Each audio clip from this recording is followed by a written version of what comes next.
안녕하십니까. 구바나바입니다. 오늘 전할 메시지는 베델의 하나님입니다. 창세기 28장 1절에서 22절, 요절은 28장 18절과 19절입니다. 요절을 같이 한번 읽어보겠습니다. 시작.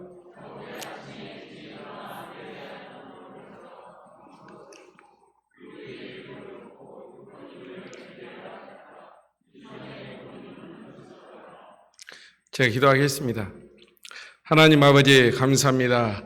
야곱이 도망자가 되어서 형 에서를 피해서 도망갔을 때 베델에 이르러서 하나님 아버지 베델의 하나님을 만났을 때 두려움과 모든 것이 사라졌습니다. 주님, 우리가 인생을 살아갈 때 두렵고 무서울 때가 너무나 많습니다.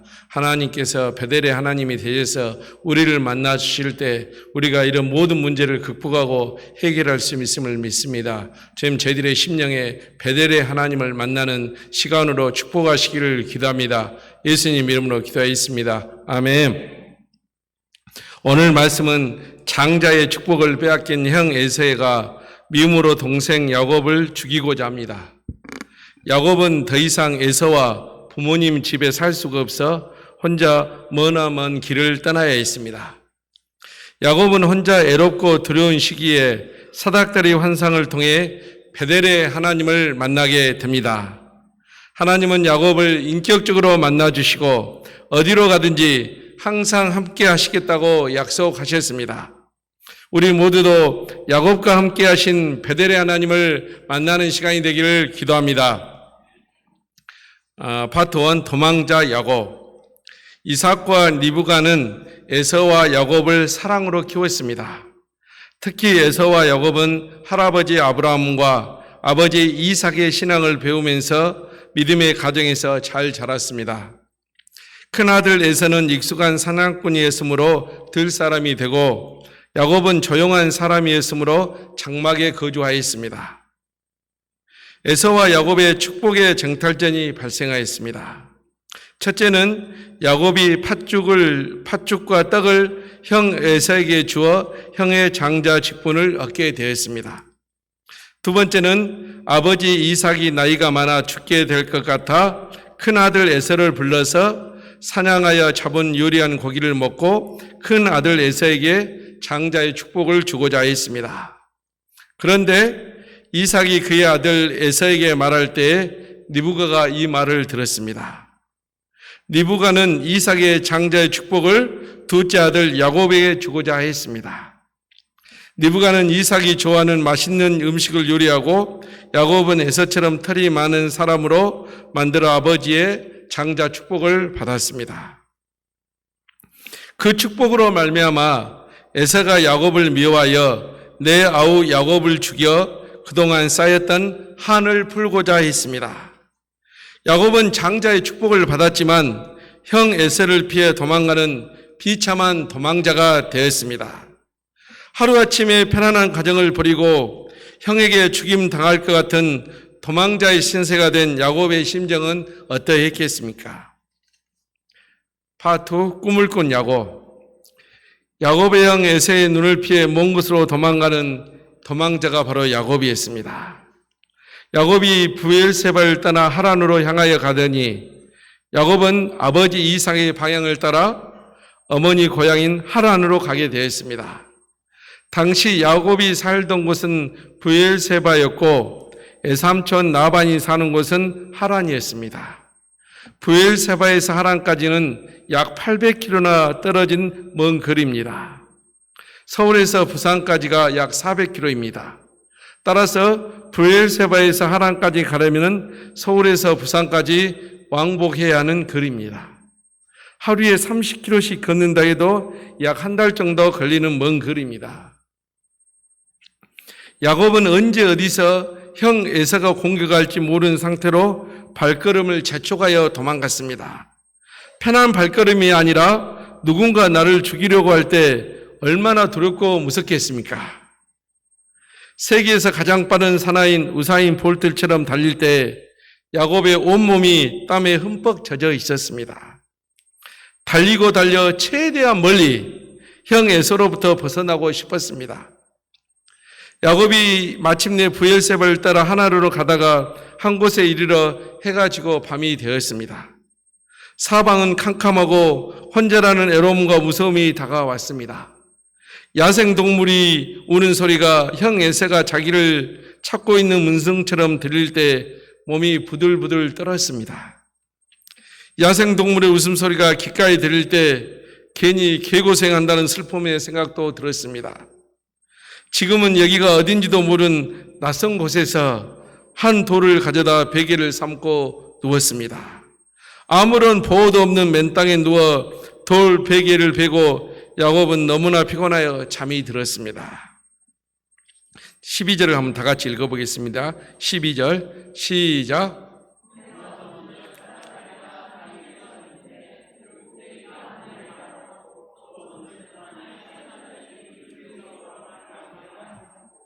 여러분, 광주에서 최고층 아파트가 어딘지 아십니까? 광주에서 최고층 아파트는 서밋 플레이스라는 48층, 높이가 158m라고 합니다.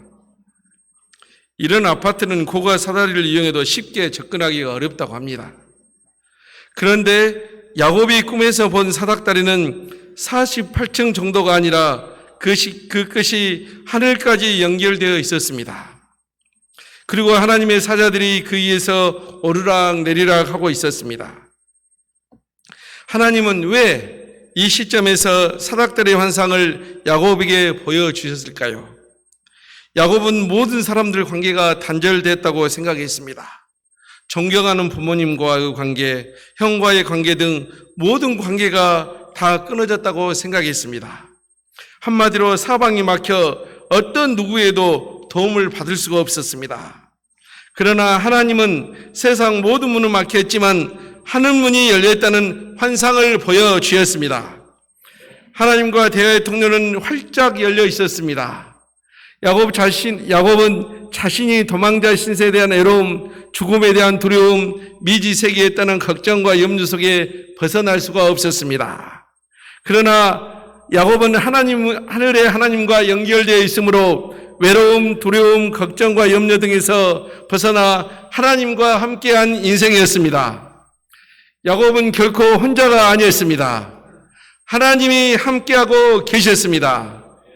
야곱이 사닥다리의 환상을 보았을 때 얼마나 큰 위로가 되었을까요? 13절과 15절을 보십시오.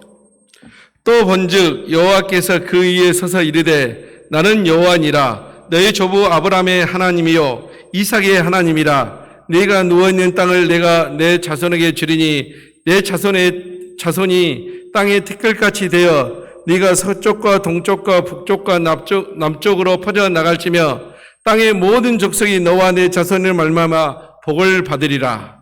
내가 너와 함께 있어 네가 어디로 가든지 너를 지키며 너를 이끌어 이 땅으로 돌아오게 할지라.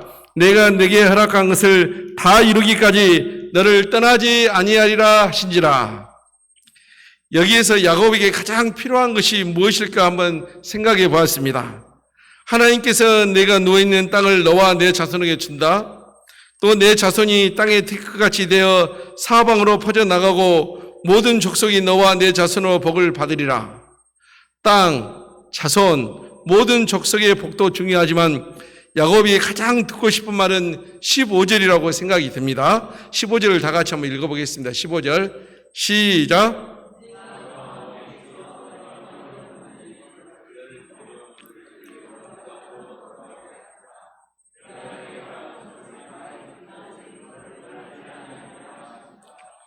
내가 너와 함께 있어 내가 어디로 가든지 너를 지키며 너를 이끌어 이 땅으로 돌아오게 할지라. 내가 내게 허락한 것을 다 이루기까지 너를 떠나지 아니하리라 하신지라. 과거 야곱은 엄마 리브가가 함께하며 모든 것을 해결해 주었습니다. 야곱은 엄마만 있으면 든든했습니다. 그러나 지금은 야곱은 혼자였습니다. 800km나 되는 멀고 먼 여행길을 갈 때도 혼자였습니다. 그런데 하나님께서는 야곱과 항상 함께하여 야곱이 돌베개를 차고 있는 곳이나 하란에서 라반의 삼촌 집 어디로 가든지 지켜주신다고 약속하십니다. 다시 돌아오지 못할 것을 생각했던 고향 땅으로 다시 돌아오게 해주겠다고 약속하십니다. 하나님이 야곱에게 허락한 것을 다 이루기까지 떠나지 않겠다고 약속하셨습니다. 하나님이 함께 하시고 지켜주시면 어떤 누구도, 어떤 사나운 짐승도 야곱을 해칠 수가 없습니다. 3파트, 베델에 하나님을 만난 야곱. 16절, 17절을 보십시오. 야곱이 잠이 깨어 이르되 여호와께서 과연 여기 계시거늘 내가 알지 못하였도다.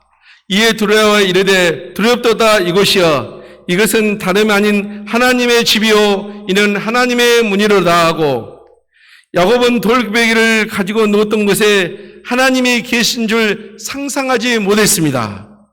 하나님은 먼 곳에 계신 분인 줄 알았습니다. 그가 머문 곳은 형 에셀을 피해 도망하다 돌베개로 잠을 자던 장소였습니다. 야곱은 그곳이 어딘지도 몰랐습니다. 그런데 하나님이 그곳에서 계셔서 도망자 야곱을 만나 주셨습니다.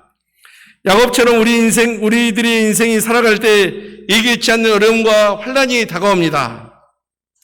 갑작스러운 실직이나 오래 기다려도 잘 되지 않는 취직, 사업이나 전공 공부에서 실패, 가정에서 배우자나 자녀들 때문에 겪는 심각한 갈등, 건강을 잃고 중병에 들거나 갑자기 신체적인 상해를 당하는 곳에서 하나님을 만날 수 있는 좋은 장소이자 기회입니다. 내 인생이 잘 풀리고 잘 나갈 때보다 오히려 어려울 때, 몸이 아플 때, 실패하여 절망 가운데 있을 때 우리가 함께 계신 하나님을 만날 때입니다. 인생의 깊은 절망 순간에 나를 찾아오신 하나님과의 만남이 매우 중요합니다. 좋은 배우자를 만나는 것도 중요하고 내 인생을 성공으로 이끌어줄 유명한 사람과 만나는 것도 중요합니다. 그러나 그보다 더 중요한 것은 하나님과의 만남입니다. 하나님은 지금도 예배를 통해서 우리를 만나주고 계십니다. 때로는 말씀 공부를 통해서 기도실에서 기도할 때 순간순간 여러 가지 사건을 통해서 우리를 만나 주십니다. 우리를 향해 손 내미시고 우리의 상처를 어루만져 주시고 우리를 보듬어 주십니다. 우리가 이와 같은 하나님의 보호 가운데 있음에도 불구하고 이것을 보지 못할 때가 얼마나 많습니까? 하나님께서 우리의 영적인 눈을 열어주셔서 지금 나와 함께 하신 하나님을 볼 수 있기를 기도합니다. 18절과 19절을 보면 야곱은 아침에 일어나 베개로 삼았던 돌을 기둥으로 세우고 기름을 붓고 그곳을 이름을 베델이라 하였더라. 베델은 하나님의 집이라는 뜻입니다. 야곱이 하나님을 만난 후 하나님의 집에 대해 관심을 갖게 되었습니다. 그리고 하나님께 소원하며 하나님께 기도했습니다. 20절부터 22절 다 같이 한번 읽어보겠습니다. 시작. 야곱이 소원하여 이르되 하나님이 나와 함께 계셔서 내가 가는 이 길에서 나를 지키시고 먹을 떡과 입을 옷을 주시어 내가 편안히 아버지 집으로 돌아가게 하시오면 여호와께서 나의 하나님이 되실 것이요 내가 기둥으로 세운 이 돌이 하나님의 집이 될 것이요 하나님께서 내게 주신 모든 것에서 10분의 1을 내가 반드시 하나님께 드리겠나이다 하였더라. 야곱의 소원 기도는 여행하는 길에 만날 위험과 먹을 떡과 입을 옷을 걱정했고 편안히 아버지 집에 돌아올 수 있을지를 염려했습니다. 하나님이 이 문제를 해결해 주시면 하나님을 섬기겠다고 약속했습니다. 야곱은 앞으로 하나님의 중심으로 살 것, 하나님의 전을 중심으로 살 것과 하나님께 주신 모든 소득의 10분의 1을 반드시 하나님께 드리겠다고 약속하였습니다. 야곱의 생애는 앞으로도 험난한 순례의 여정이 기다리고 있지만 야곱은 베델에 만나는 하나님께서 약속하신 그 언약의 내용을 굳게 믿고 소망의 내용으로 삼아서 끝까지 달려갈 수 있었습니다. 오늘 본문에는 한 장소가 강조되어 있습니다. 그 장소는 바로 베델입니다. 야곱은 돌베개를 베고 자는 그곳에 하나님의 만남을 체험했습니다. 우리가 하나님이 나와 함께 하신다는 사실을 믿으며 살아간다고 해서 매일매일 부딪히는 문제나 어려움이 당장 사라지는 것은 아닙니다. 하지만 하나님과 만남은 그것들을 바라보는 나의 관점이 변하게 됩니다. 변하는 것은 아무도 없어 보이지만 모든 것을 다르게 만들 수 있는 그것이 하나님이 함께 하시기 때문입니다. 그것이 베델입니다. 우리 모두에게 이미 각자의 베델이 있을 것입니다. 하나님을 만난 그곳에서 우리는 주님의 함께 하심을 경험했습니다. 지금 이 예배 자리가 나와 함께 하시는 하나님을 만나는 새로운 베델이 될 수 있기를 기도합니다. 야곱을 만나주신 베델의 하나님은 천하의 술꾼에게 찾아오셔서 만나 주셨습니다. 술로 병들어 찌든 시기에도 하나님은 나와 함께 하셨습니다. 대학교 입학부터 술 마시는 기쁨으로 대학 생활을 하였습니다. 그 당시 나는 술이 좋았고 술이 나의 인생의 반려자였기 때문에 술에서 모든 만족과 목마름을 해결하였습니다. 술로 찌든 인생 어떤 누구도 소망을 가질 수가 없었습니다. 그러나 과 선배인 박스테반 목사님과 1:1 말씀 공부와 수양회 참석을 통해 하나님의 말씀을 통해 베델의 하나님을 만났습니다. 하나님 은혜로 베델의 하나님을 만날 때 술 중독에서 구원해 주셨고 천사도 원망하는 목자의 인생이 되었습니다. 하나님의 구원이 없었으면 저는 이미 죽었을 것입니다. 죽음에서 구원할 뿐 아니라 가장 의미 있는 인생을 살도록 축복하신 하나님을 찬양합니다. 나의 인생에서 가장 잘한 일은 베델의 하나님을 만나는 것입니다. 베델의 하나님을 만나도록 축복하신 하나님께 감사와 찬양을 돌려드립니다. 베델의 하나님은 애국에서 박사학위 과정을 할 때도 나와 함께 하셨습니다. 박사 과정은 터널 속을 가도 나오지 않고 노력에도 끝이 보이지 않고 포기하고 싶을 때도 수만 번이었습니다. 하루는 동역자에게 나 박사 과정 포기하고 싶은데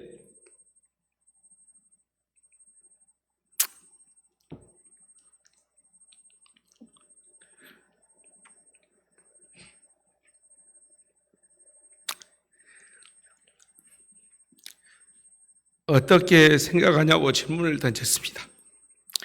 동역자는 후회할 자신이 있으면 그만두세요라고 말했습니다. 여기서 박사과정을 포기하면 후회할 것 같았습니다. 이러지도 저러지도 못한 상황에 부딪혀 괜히 뉴질랜드에 와서 기고생만 하는 거 아닌가 절망과 슬픔이 밀려왔습니다. 사방팔방이 막혀 있어 어떤 누구도 어떤 것도 이 문제를 해결할 수가 없었습니다. 말씀을 준비하면서 깨달은 것인데 이때도 베델의 하나님은 나와 함께 하셨다는 사실을 깨닫게 되었습니다. 이런 박사과정의 어려움과 고난을 통해 베델의 하나님을 만날 수 있는 좋은 기회였습니다. 사방팔방이 막혀 있었지만은 하늘문은 열려 있어 간절히 기도하면서 하나님의 은혜를 구할 때 잠겨있던 영적인 눈을 뜨게 하셨습니다. 영적인 눈을 뜨고 난 후 베델의 하나님이 함께 하심을 온전히 믿고 기도할 때 기적과 같이 박사학위를 받고 승리를 주신 하나님을 체험하게 되었습니다. 나의 인생이 어렵고 힘든 뉴질랜드에서 함께 하신 하나님은 평생 나와 함께 하심을 믿고 감사와 찬송을 돌려드립니다. 지난 6월에는 교통사고를 당했습니다. 부산에서 국가시험 자격증을 출제하고 광주로 오는 길에 고속도로에서 고속버스와 트럭이 충돌하여 교통사고가 발생하였습니다. 교통사고 운전기사는 무의식 상태로 있는 모습이 너무나 무섭고 충격이었습니다. 교통사고로 이마를 다쳐 대학병원에서 50만원을 꼬매는 수술도 받게 되었습니다. 만약 고속버스 운전사가 졸음운전으로 낭떠러지에 떨어지면 즉사하겠다는 생각이 들 때 하나님이 나를 지켜주시고 보호해 주셨다는 생각이 들 때 하나님께 감사하게 되었습니다. 교통사고를 당할 때도 하나님은 나와 함께 하셔서 베델의 하나님이 되셨습니다. 베델의 하나님은 어제나 오늘이나 내일이나 항상 나와 함께 계심을 믿고 온전히 하나님을 예배드리는 삶이 되기를 기도합니다. 결론입니다. 하나님은 형 에셀을 피해 도망간 야곱을 인격적으로 만나주시고 어디로 가든지 항상 함께 하시겠다고 약속하셨습니다. 우리 인생에서 어렵고 힘든 삶의 현장에서 하나님을 인격적으로 만나는 축복의 장소가 됩니다. 현실에서 어렵고 힘든 일이 많이 있지만 베델의 하나님을 만나 잘 극복할 수 있기를 기도합니다. 우리 모두가 매일 베델의 하나님을 만난 후 하나님께 예배드리고 섬기는 인생이 되기를 기도합니다.